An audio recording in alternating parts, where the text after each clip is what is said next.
Tengok mereka tu kita dah masuk ni dah. Itu dia tuan-tuan. Jadi itu mudah-mudahan contoh-contoh yang digambarkan oleh Rasulullah SAW akan ada sentiasa golongan ta'ifah. La tazalu ta'ifatan min ummati. Orang-orang segolongan dari umat ini yang sentiasa mereka itu zahirina Allah, menegakkan kebenaran dan berdiri atas kebenaran. Tak peduli apa orang kata, la yakhafu lawmata laim. Jadi inilah itu dalam contoh perang, dalam contoh jihad yang bukan perang. Macam itu juga mana kesungguhan dalam memikul tanggungjawab tugas, bukan main-main, bukan hanya anggapan ini, oh tak apalah aku sikit-sikit tak boleh itu. Coba inna Allah fa'idha ahadikum amalan ayyufri'ah. Dia mesti buat yang terbaik, membuat yang terupaya. Ittaqullah mastata'tum, kata Allah. Bila mu diperintah bertakwa, sedaya upaya. Buat apa pun mesti sedaya upaya. InsyaAllah maka Allah memberikan pertolongan. Masyarakat mempunyai falsafah. Ini kalau kita perhatikan sejak dulu sampai kini dia pun, di mana masyarakat ada mempunyai falsafah yang dijadikan pedoman hidup bermasyarakat. Aku di asas pemikiran panduan dia. Biasa sama ada kebiasaan yang bersifat universal, alami, atau ikatan yang mengekang dan pertimbangan yang berat, banyak kepahaman perkauman, suku dan sebagainya. Untuk orang-orang yang tidak mau berlindung daripadanya dengan tali yang kukuh, tali kukuh itu agama Allah. Untuk orang yang akan melawannya tanpa sandaran yang kuat, maka konsep-konsep yang dijadikan pedoman itu dan pikiran-pikiran yang bengis itu mempunyai aspirasi yang sulit dilepaskan tanpa adanya suatu kemantapan tentang masalah hakikat yang biasa memperkecil konsep-konsep dan pemikiran-pemikiran tersebut, serta tanpa sandaran sumber yang lebih tinggi, lebih besar dan lebih kukuh dari susah daripada sumber konsep dan pemikiran mereka. Maksudnya macam ni, zaman manapun manusia ada dasar asas pemerintahan dia. Ini kata falsafah masyarakat yang dicipta oleh manusia. Hanya orang panggil ideologi komunisme, sosialisme atau islam ya. Semua ini ianya sebenarnya tidak memiliki keupayaan. Sebab apa? Dia tidak boleh menjadikan orang semua pegang kepercayaan atau adat atau nilai-nilai dalam falsafah. Jadi orang yang tak boleh kena dipaksa. Macam negara komunis, orang tak nak ikut faham komunis, kenapa? Yang tak komunis juga paksa juga. Jadi lebih kurang tu je lah. Cuma paksa itu berbeza-beza. Mu tak mau ikut pahaman ini, tak dapat. Nak minta tanah satu bingkai pun nak pegang lagi. Itu yang berlaku. Mu tak ikut hak ni, walaupun 10, 20 orang mu isi untuk minta pinjaman pun tak jadi. Mu nak, mu kena isi borang amal. Itu kan? Itu pasal sebenarnya suruh terima ideologi mereka. Ini bukan pasal kita tahu lagi tadi, penjaga kan?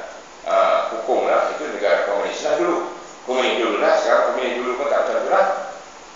Dia tahu buat dia pun tak boleh juga, kena buat cakap lain. So dia pergi ke komunis Cina ni, mana ada betul sekarang? Orang mereka siapa pandai, dia cerdik. Sebab itu Malaysia sekarang meniru komunis yang ada sekarang. Ya.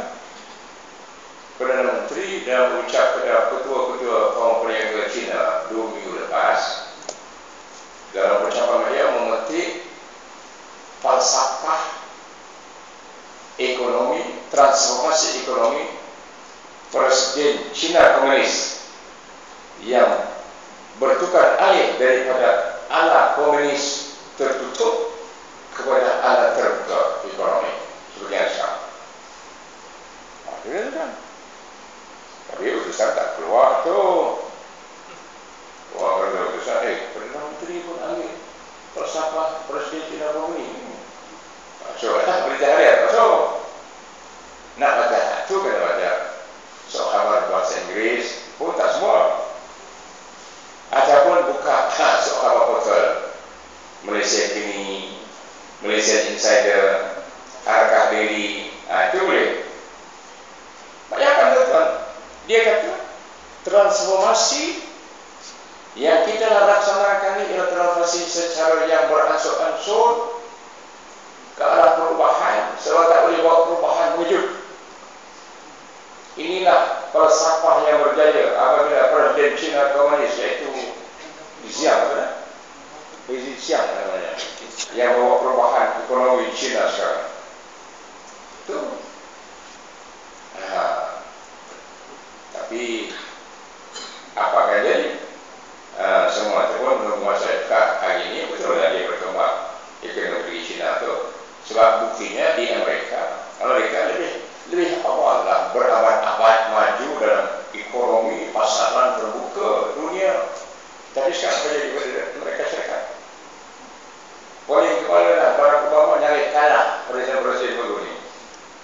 Pasal tak dapat nak mengatasi kemiskinan dan pengangguran rakyat. Dan bank-bank banyak yang tutup. Kerana orang tak boleh bayar hutang, bank tak ada duit, bunga semakin tinggi. Artinya mereka dah tahu maknanya pemikiran yang dicipta oleh manusia ni, dia tak boleh pergi menghadapi masalah. Dan hari ini China dia baru, tak boleh dia ramai. Dia ada 1,300 lebih juta rakyat dia. Sebab itu maka produk pengeluaran negeri dia pun dah ramai sangat pelanggannya. Lepas tu dunia lain pula ambil, termasuk Malaysia, pasal dia murah. Barang dia murah. Jadi akhirnya tapi dunia barat sekarang dah rasa terancam. Jadi mungkin akhirnya besok akan bertemu lagi sekali Amerika dengan yang falsafah ekonomi terbuka, dengan China juga yang sudah komunis tapi falsafah ekonomi terbuka. Itu bacaan panjang lah. Tapi di sebalik itu sebenarnya adalah manusia mencari jalan. Ini semua tak bisa. Akhirnya dia berislam. Hari ini orang mereka dah banyak dia berislam. Sebab susah-susah sangat. Daripada kaya-kaya senang hidup jadi susah. Kemudian masih banyak segalanya penipuan, perompakan. Padahalnya nak kira di Amerika itu negeri yang cukup hebat menjaga keamanan. Tapi hari ini orang dah kira bunuh dia. Nampak? Jadi maka akhirnya kita percaya Islam. Jadi inilah yang penulis ini sebut. Dan saya itu kata konsep-konsep yang dijadikan pedoman dan pemikiran yang bengis, memaksa ini, mempunyai inspirasi yang sulit dilepaskan tanpa adanya suatu kemantapan tentang masalah hakikat yang biasa yang boleh memperkecil konsep-konsep dan pemikiran. Orang yang mau mengamati kata beliau keadaan masyarakat dan filsafatnya yang dipakai pedoman itu, kebiasaannya yang bersifat universal, yang standar umum lah, kita meliputi semua penilaian manusia, pikiran-pikiran manusia dan seterusnya ini, maka dan niscaya akan kalau kita teliti semua, saya akan dapat merasa adanya keganjilan dan kelemahan selama mana masyarakat tidak bersandar kepada iman yang lebih kuat, bumi yang lebih mantap, iaitulah syariat Allah. Jadi nak simpulkan bagi dunia kemajuan macam mana pun, dia tak dapat untuk pergi lebih jauh, akhirnya dia bodoh. Sebab itu maka Islam, bahkan justru itulah maka Allah memberikan pengarahan wala tahinu wala tahzanu wa antumul a'launa in kuntum mu'minin. Jadi tak kira pada masa bila, masa pengarahan ini datang untuk menghadapi kelemahan tadi yang ada dalam masyarakat, yang ada dalam ajaran ideologi. Apa jugalah ya falsafah daripada Islam itu, dan perasaan yang mencengkam jiwa di dalam keadaan ini harus dihadapi dengan jiwa besar. Tidak cukup dengan sekedar sabar dan tabah. Jiwa besar yang memandang salah terhadap kekuasaan yang zalim. jiwa kecil yang tak nampak benda kezaliman ni. Manusia menghadapi segala masalah yang jiwa besar itu memandang kekuasaan yang zalim mesti dihadapi. Konsep yang popular, penilaian ataupun posisi tradisi kebiasaan dan rakyat yang bersemayam dalam kesesatan. Mari kita mesti berani melihat perkara ini dan menghadapinya, dan tak boleh kita hanya duduk di dalam begitu melainkan simbol perubahan mana itu. Hari ini alhamdulillah lah sikit-sikit ada orang faham sih.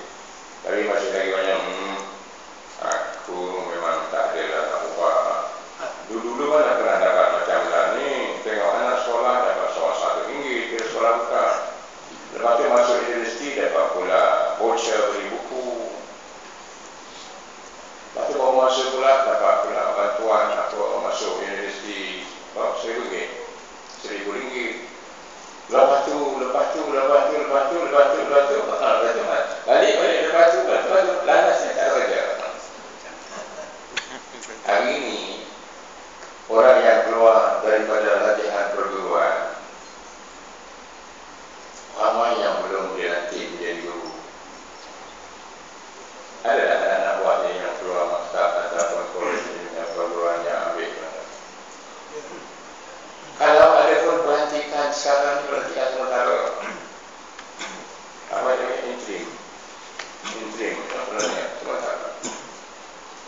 Dulu macam pasal, padahal sekolah-sekolah banyak lagi kekurangan. Sudah salah. Pula yang patut nak nanti guru-guru yang baru tu pakai bagi tadi kan. Mak Sabu kata dia pun ni dulu, zaman dulu tu dia pun ada orang putih, jadi orang putih. Yang jadi askar, jadi polis zaman Inggeris itu adalah alat.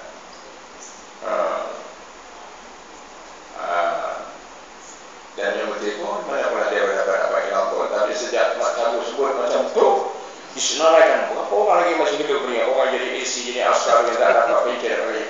Yang dapat sebab RM3,000 ni. Pasal nak pilihan raya ni jaga-jaga. Memang akan kalah kan kawan itu. Buat macam tu betul mana gitu. Tu yang tak boleh buat boleh mana gitu. Tak ada duit. Akhirnya tak dapat jadi guru. Bertiga pada mengadu saya macam mana ni tuan. Aku mana pernah mengadu aku. Aku tahu dah cerita ni, tapi awak macam mana.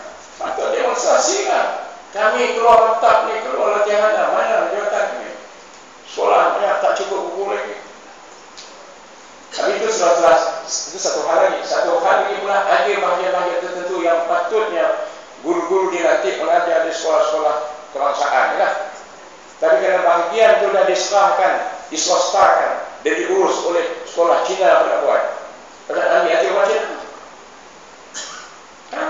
Kebetulan pula timbalan Menteri Pelajaran Cina. Yang Menteri Pelajaran ni dia sebab dia pun timbalan Perdana Menteri, dia buka awalnya turun kempen sana sini, dia tak pilih pejabat. Lama-lama dia dah siapkan keterjaan, bawa dia terima. Baru dia jadi macam mana ni? Perkasa bukan tak tahu tu, tapi kawan cakap Jati pun suruh balik. Suruh balik ke sini lah. Kita dah iklan, tapi tak faham sikit. Kalau dia tak faham, ketua ni faham lah. Tu hak di luar, dia faham. Hak masjid hak tu tak faham. Tak faham ni, masjid tu. Kalau cakap macam ni, dia kata ni apa? Ajar politik. Padahal dia cakap lebih pada tu lagi. Dia buat lebih pada politik lagi. Politik tak bagi orang mengaji. Itu syaitan. Politik tak bagi orang merawat. Sebab orang tanya saya, Ustaz, macam mana